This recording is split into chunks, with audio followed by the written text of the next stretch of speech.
అందరికీ నమస్కారం. Welcome back to our channel. Telangana రాష్ట్రంలో రైతు భరోసా, రైతు బంధు, పంట పెట్టుబడి సాయం. ఈ రైతు భరోసా పథకానికి సంబంధించి రాష్ట్ర ప్రభుత్వం నిధులను రైతుల ఖాతాలలో ఎప్పుడు జమ చేయబోతుంది? సుమారుగా తెలంగాణ రాష్ట్రంలో 10,000 కోట్ల రూపాయలనేవి రైతుల ఖాతాలలో జమ కాబోతున్నాయి. ఇవి ఎన్ని ఎకరాల వరకు, ఎప్పుడు, ఏ రోజున జమ కాబోతున్నాయి? ఉదాహరణకు 10 ఎకరాల పట్టా కలిగిన రైతుల ఖాతాలలో రైతు భరోసా నిధులు ఎప్పుడు జమ కాబోతున్నాయి, పంపిణీ ఎప్పుడు ప్రారంభించబోతున్నారు అనే సమాచారాలు ఈ వీడియోలో మనం చాలా స్పష్టంగా తెలుసుకుందాం. దీంతో పాటుగా గతంలో ఉన్న 5,000 రైతు బంధు కంటే 7,500 రూపాయల రైతు భరోసాలో చాలా మార్పులు ఉన్నాయి. ఆ మార్పులు ఏంటివి అనే సమాచారం కూడా స్పష్టంగా తెలుసుకుందాం. మీరందరూ వీడియోని చివరి వరకు చూసే ప్రయత్నం చేయండి. ఇక అప్డేట్లో కనుక వచ్చేస్తే తెలంగాణ రాష్ట్రంలో రైతు భరోసా సంబంధించి తనిఖీలు అనేది నిర్వహించబోతున్నారు.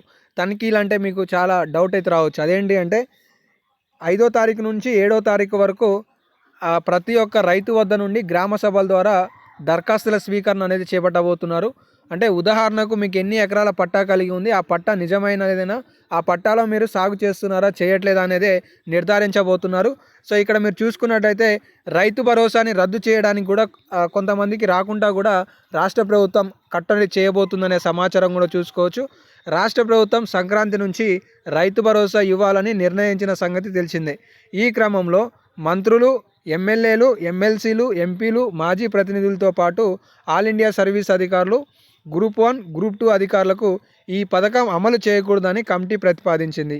అయితే ఎన్ని ఎకరాలకు ఇవ్వాలనే విషయంపై ప్రభుత్వం రేపు తుది నిర్ణయాన్ని తీసుకోనుంది. మరోవైపు ఈ నెల 5 నుంచి అప్లికేషన్ల స్వీకరణ ఉండబోతుందనే సమాచారం చూసుకోవచ్చు. సో తెలంగాణ రాష్ట్రంలో కాంగ్రెస్ రాష్ట్ర ప్రభుత్వం అధికారం చేపట్టేటప్పుడు అంటే ఎన్నికల హయాంలో హామీ ఇచ్చారు. అదేంటి అంటే 5,000 రూపాయల రైతు బంధు ప్రక్షాళన చేసి 7,500 రూపాయల పథకాన్ని తీసుకొస్తున్నారు, బాగానే ఉంది. కానీ కొన్ని కోతలు అనేది విధిస్తున్నారు. ఇప్పుడు ఆల్రెడీ మీరు ఇక్కడ చూసుకున్నారు, గతంలో ఈ ప్రజాప్రతినిధులకు కూడా నిధులు అనేవి అందాయి. కానీ ఇప్పటి నుండి ఏం చెప్తున్నారంటే వాటికి ఈ సబ్ కమిటీ మొత్తానికి తెలంగాణ రాష్ట్ర వ్యాప్తంగా కూడా ప్రజా అభిప్రాయాల సేకరణ చేపట్టి మొన్న జరిగిన అసెంబ్లీ సమావేశాలలో కూడా శాసనసభ సభ్యుల సలహాలు స్వీకరించి తుది నిర్ణయానికి వచ్చినట్లుగా తెలుస్తుంది.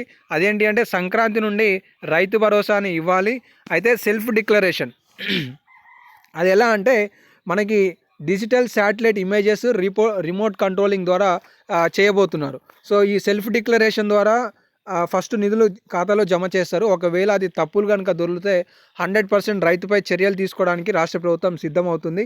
ఇక ఏం లేదు, అయ్యా పలానా గ్రామానికి చెందిన నేను, నాకు సర్వే నెంబర్ 1లో ఎకరం పొలం ఉంది, నా ఇంటి ఆవరణలో కలిపి 100వ సర్వే నెంబర్లో మరొక ఎకరం చెలక ఉంది, ఇంటి జాగా 2 గుంటలు పోను, మొత్తం ఎకరా 38 గంటలు, అంటే 2 ఎకరాలలో 2 గుంటలు మీకు వేరే ఏమైనా నిర్మాణాలు సాగు చేసే దిశలో లేకున్నా కూడా మీరు మాకు పలానా 2 గుంటలు మేము సాగు చేయట్లేదు, మా పేరు మీద పట్టాగా ఉంది అనే డిక్లరేషన్ అనేది ఇవ్వాలి.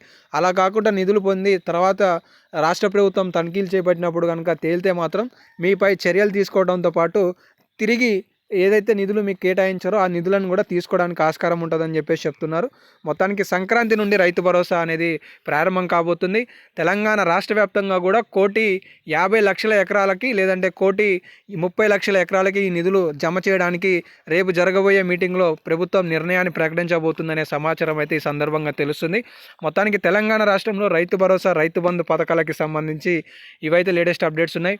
ఇంకేమైనా లేటెస్ట్ అప్డేట్స్ వస్తే తప్పకుండా మీకు తదుపరి వీడియోలలో సమాచారాలు ఉంటాయి కాబట్టి మిస్ కావద్దు అనుకుంటే సబ్స్క్రైబ్ చేసుకొని ఫాలో అవుతుండండి. ధన్యవాదాలు.